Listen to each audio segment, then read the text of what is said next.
Téma je malé stredné podniky.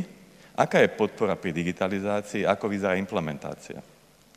Takže prečo digitalizácia? Prečo malé stredné podniky? Dobre.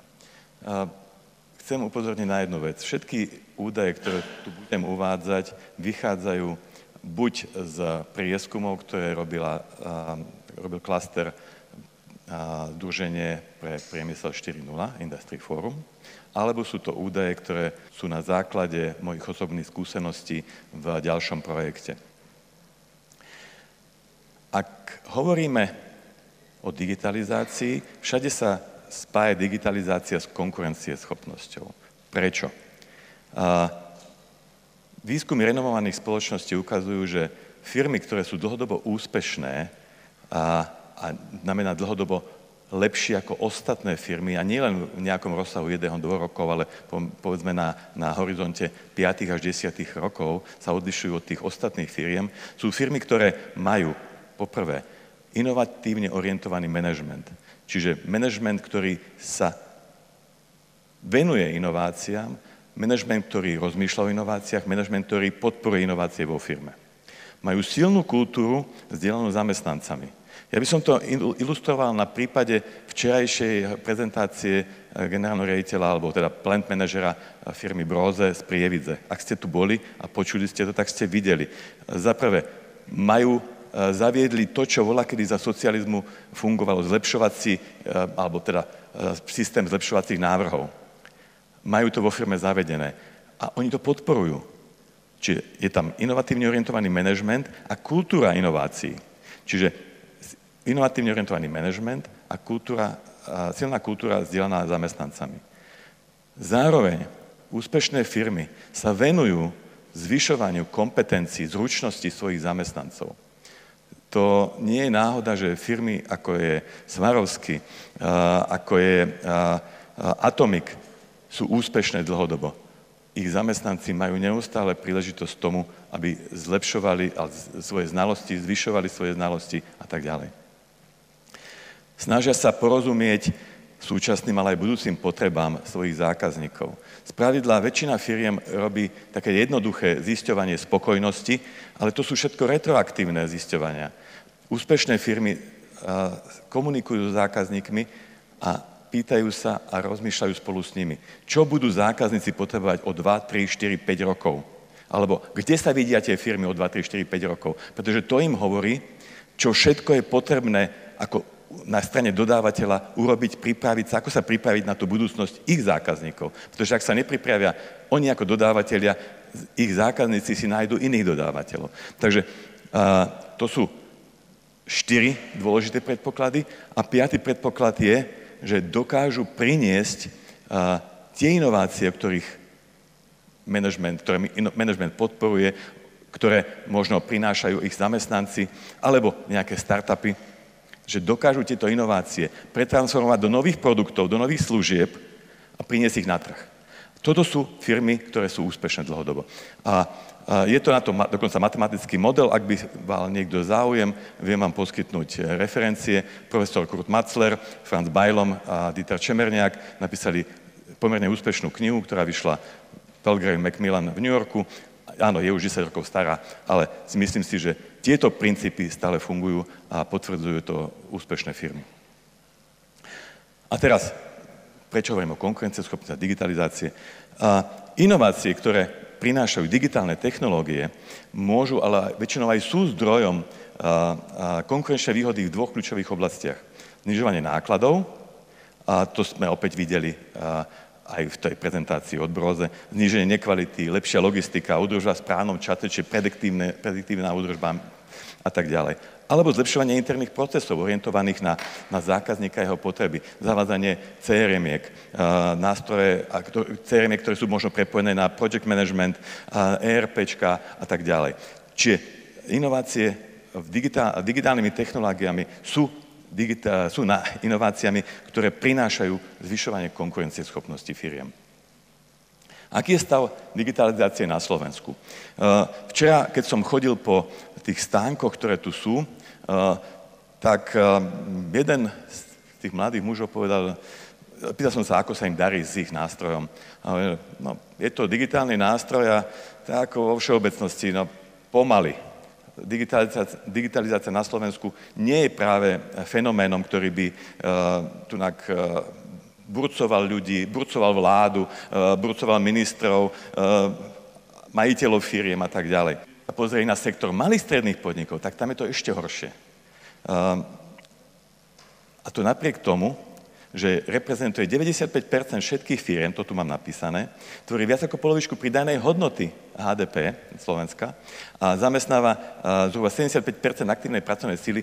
Malým stredným podnikom sa takmer nikto nevenuje. A teraz to preženiem, keby tu sedel štátny tajomník, určite ma skoriguje, že určite sa venujú. Keby tu sedel pán generálny riaditeľ, tiež ma skoriguje. Áno, snaha je, ale výsledok je nedohľadne, bohužiaľ. A toto sú potom také tie nelichotivé výsledky, ktoré sa odzrkadľujú v rôznych prieskumoch. A samozrejme, vždy si nájdeme zdôvodnenie, prečo to tak je a prečo vlastne to možno také nie je zlé. Ale ono to je zlé. A ja hovorím, že tieto ukazovatele, ktoré tu sú, v podstate znamenajú, že sa môžeme dostať do situácie, v ktorej som ja bol, keď som bol zhruba asi 10-ročný. A v televízii šiel taký seriál, možno si starší niektorí pamätajú, bolo to o zvieratách a bolo to Prežijú rok 2000 a to bolo v roku 1970. Plus, minus. Prežijú rok 2000. Ja hovorím, že my sa dostávame do situácie, či malé stredné podniky, alebo celá slovenská ekonomika prežije rok 2030. A bohužiaľ, ako troška je to možno prehnané, ale je to taký, tieto ukazovateľe, ktoré sa boli, ukazujú stav, v ktorom sa nachádzame. Stav digitalizácie malých stredných podnikov na Slovensku podľa Industry Forum prieskumu, treba povedať, že 70% firiem, ktoré sa podielali na tomto prieskume, boli malé stredné podniky. Samozrejme sú tam aj veľké, ktoré tie výsledky ťahajú hore vyššie. Slovenské osoby, máme prijatú stratégiu a začíname s aplikáciou, ale naplno naplňame svoju stratégiu v oblasti digitalizácie. 20%. Tragické číslo. Čo vnímate ako prekážku? Nedostatočná úroveň zručnosti zamestnancov. Top management nemá priemysel 4.0 ako prioritu. Odpor voči zmenám vo vnútri našej spoločnosti. Chýbajúci líder digitalizácie vo vnútri nášho podniku. Zoberte, je toto v zásade problém neriešiteľný na strane firiem? V pohode sa dá riešiť, pokiaľ by sme pochopili, čo digitalizácia znamená a čo znamená strata konkurencieschopnosti. A to veľakrát nechápeme. A teraz nehovorím len za vás, alebo nehovorím len o malých stretnutiach, hovorím aj za seba. Boli sme na jednom stretnutí s firmou a pýtali sme sa, ako pracujú s inováciami. A majiteľ a hlavný, teda generálny riaditeľ firmy nám odpovedal, inovácie? Na čo sú mi inovácie? Poďte sa, ja mám knihu objednávok na 2 roky dopredu plnú. Ono to bolo pred covidom. Nešli sme za tým pánom po covide, možno, že mal ešte plnšiu knihu, to ja neviem posúdiť. Ale toto je veľakrát prístup, prečo niektoré veci u nás nie sú tam, kde by mohli byť. OK. Toto je konštatovanie stavu, ktorý je nelichotivý a určite takto to vnímate každý z vás, ktorý tu sedí, alebo si myslím, že mnohí áno.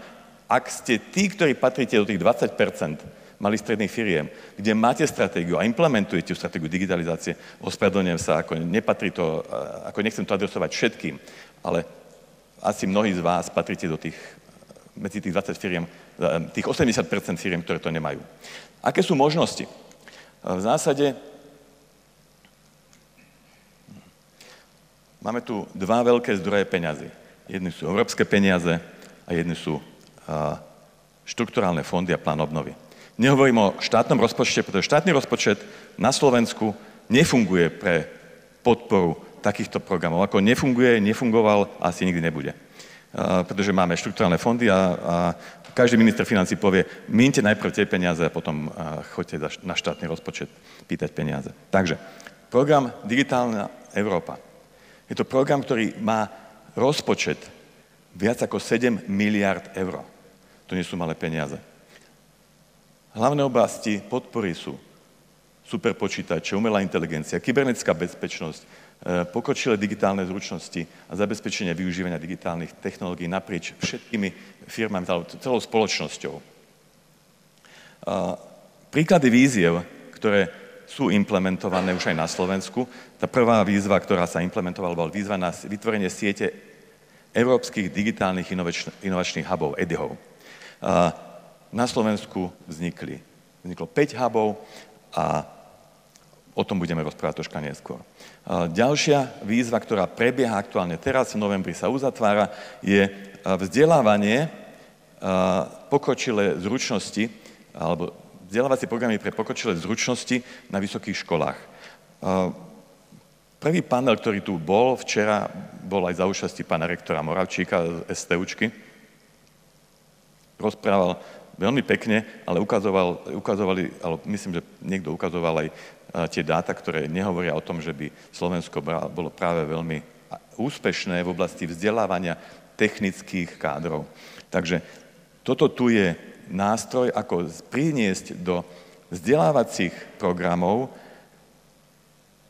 obsah, ktorý bude aktuálny, a B, obsah, ktorý bude prepojený s praxou, pretože sami všetci ste tu hovorili, myslím, ja viem, Štefan Rosina hovorí, že prichádzajú absolventi, ktorých oni musia učiť na novo. Ale to sa dá vyriešiť, keď obsah vyučovania alebo výuky je prepojený s praxou veľmi úzkým spôsobom. Jednak my to máme v našom EDIHu robené, to ste počuli včera od pána Moráča, ale aj v tomto programe, alebo v tejto výzve chceme sa zúčastniť, máme 5 univerzít už v konzorciu európskych od Prahy cez Belehrad až po Kyjev a Viedeň. A našim cieľom je zabezpečiť, aby programy boli prepojené s priemyslom, aby na programoch participoval priemysel, aby prinášali use casey, aby prinášali to, čo je aktuálne ich každodenným chlebičkom. Aby sa to prejavilo práve o vzdelávaní mladých inžinierov. Čo je EDIH? Takže v rámci to bola, myslím, úplne prvá výzva programu Digital Europe, alebo Digital Europe program. Vzniklo viac ako 160 centier digitálnych inovácií po celej Európe. Centra digitálnych inovácií majú za úlohu podporiť rozvoj digitálnych zručností alebo digitalizácie v malých stredných podnikoch. Na Slovensku máme 5 digitálnych hubov. Jeden sa venuje zdravotníctvu, jeden sa venuje umelej inteligencie, to je Hopero.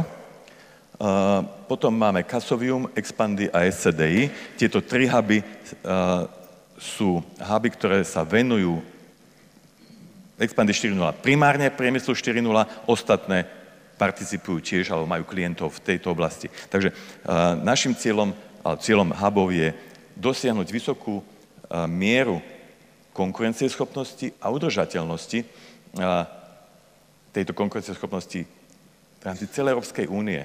Pretože Európska únia zaostáva v mnohých veciach za svetom, ktorým sú Amerika alebo Spojené štáty a Čína a Východ. Takže, čo robí EDIH 4.0? Áno, máme heslo Pomôžem vám digitálne rásť. Tak. Našimi členmi sú, zoberiem to zhora dole, aby to nebolo na preskačku, Cluster Priemyslo 4.0 Industry Forum, máme člena Matador Group, máme Národné centrum robotiky, reprezentované pánom profesorom Duchoňom, Slovenská inovačná energetická agentúra, ktorá je koordinátorom a zároveň má na starosti jeden z balíkov pracovných, Soitron, ktorý dneska bude reprezentovať pán Martin Lohnert, a Sova Digital, ktorá je spoluorganizátorom konferencie spolu s Expandy 4.0, ktorá je lídrom pri nasadzovaní digitálnych riešení.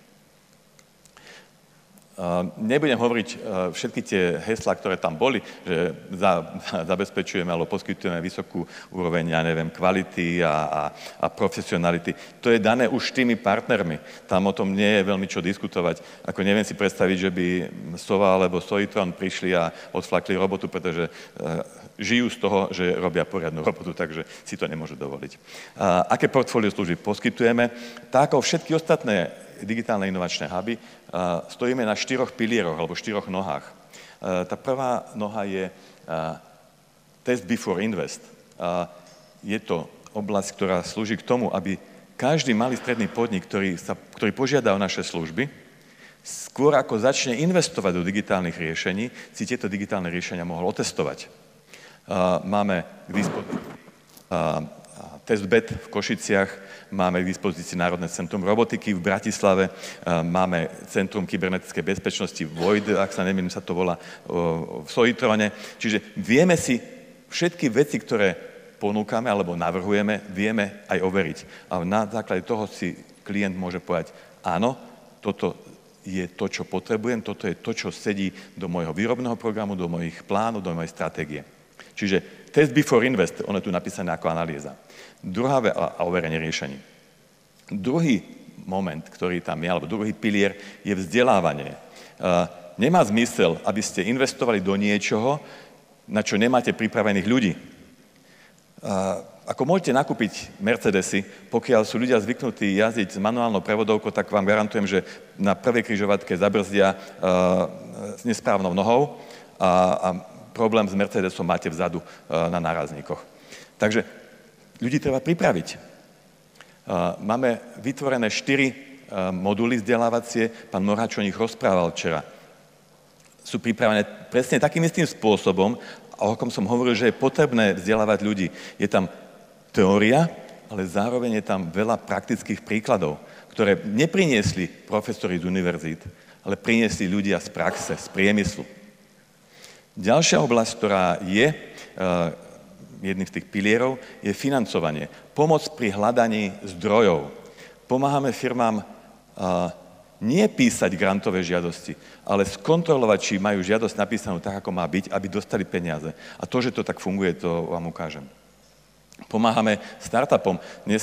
Včera v tej súťaži startupistov na druhom mieste bol startup, ktorý bol pred 3 týždňami v Spojených štátoch s podporou Expandy a je úplne zreteľné, že sa mu darí získať investora do jeho startupu. Pred rokom boli 3 startupy vo Varšave. Tento rok do Varšavy ide 6 startupov. Ďalší startup ide do Bordeaux na podujatia, kde môžu sa ukázať a môžu získať financie na svoj ďalší rozvoj. A samozrejme, 4. pilierom celého toho programu sú podujatia, networking, sieťovanie či už aktérov inovačného alebo inovačného ekosystému, ale aj aktérov priemyslu ako takých. Konferencie, tréningy, pripravili sme best practice safari, bohužiaľ firmy, ktoré mali záujem, zrazu nemajú záujem, lebo samozrejme každý máme strašne veľa roboty a termín, ktorý sme pripravili spolu s EIT Manufacturing vo Viedni, firmám teraz nevyhovuje. Selavy. Máme bootcampy, ktoré sú veľmi dobre navštevované stredoškolákmi.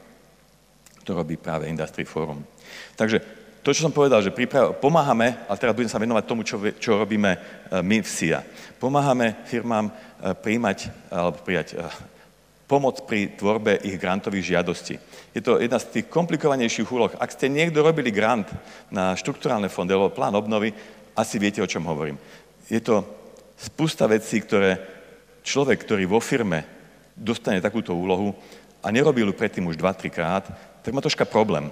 Samozrejme napíše všetko, čo má napísať. Akurát, keď sa na to pozrie hodnotiteľ, tak potom vidí, že toto nesedí s týmto, hento nesedí tam a tak ďalej. A k tomuto my pristupujeme práve z tej pozície bývalých hodnotiteľov projektov. Vieme, ako by mala žiadosť vyzerať, vieme, čo by v nej malo byť a pomáhame firmám to vylepšiť. My nebudeme za firmy písať žiadosti, pretože my neovládame problematiku danej firmy, ale pomôžeme im tú žiadosť nie vyčistiť, a vylepšiť tak, aby získala peniaze. A každá táto firma ušetrí na nákladoch, ktoré sú platené buď poradenským firmám, alebo kvázi poradenským firmám, ktoré tvrdia, že dostanú ten grant, ak poskytnú 20% z grantu tej firme.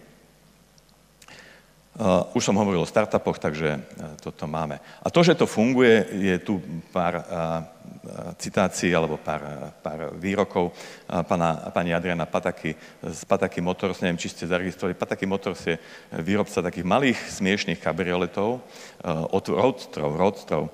Má to 4 kolesá, potrebujete iba vodičák na motorku. Je to podľa mňa plne nebezpečné vozítko, ale veľmi atraktívne. A už sú vo fáze výroby, chodia po svete, promujú to. dostali grant na to, aby si nakúpili nejakú novú technológiu. A teraz znovu prišli, pretože píšu novú žiadosť a znovu prišli, aby sme im pomohli. A my im pomôžeme. A tu ten mladý muž z Robots Duart, ktorý bol v Lani vo Varšave, áno, získal podporu od OVH Cloud a ide ďalej, je spokojný.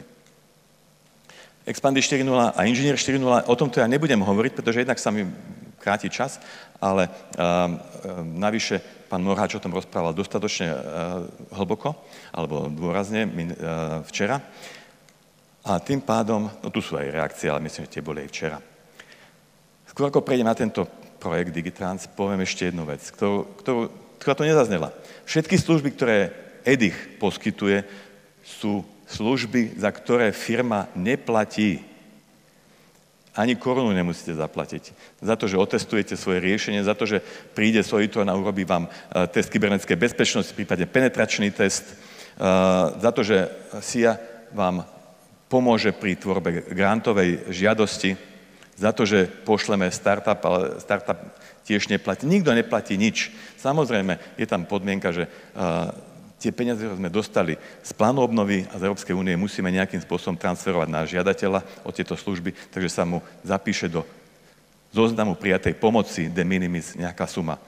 A spravidla naša skúsenosť je, že malé stredné firmy v tejto komunite nečerpajú žiadnu pomoc de minimis, respektíve len málo ktoré. Spravidla tam je stále k dispozícii 200-300 tisíc, ktoré môžete využiť. A naše služby sa pohybujú rádovo niekde od 2000 eur do 5000 eur, ktoré vám pripíšeme. Možno niektoré sú troška drahšie, asi za 10 000, čo vám napíšeme tú pomoc. Čiže stále tým firmám zostáva veľmi široký diapazon alebo objem potenciálne ešte pomoci, ktorú môžu prijímať neskôr. Takže rád by som vás povzbudil k tomu, nebojte sa, že vám niekto ubere z vášho balíka potenciálnej štátnej pomoci. My vám ubereme, ale spravidla vy vôbec nečerpáte tú pomoc. Takže je to spôsob, ako prísť alebo ako získať profesionálne služby a nákladovo vás to nestojí nič. Samozrejme, je tam jeden náklad. A to je náklad ľudí, ktorí sa na tom podieľajú. A pretože mi ostáva posledných 2,5 minúty, projekt Digitrans, to je projekt, ktorý je troška iného charakteru. Je to projekt, ktorý je financovaný Svetovou bankou a spolupráci s Európskou komisiou. Je určený pre malé podniky, ale skôr sa vyberali do toho balíka podporných firiem mikropodniky od 5 do 35 zamestnancov. A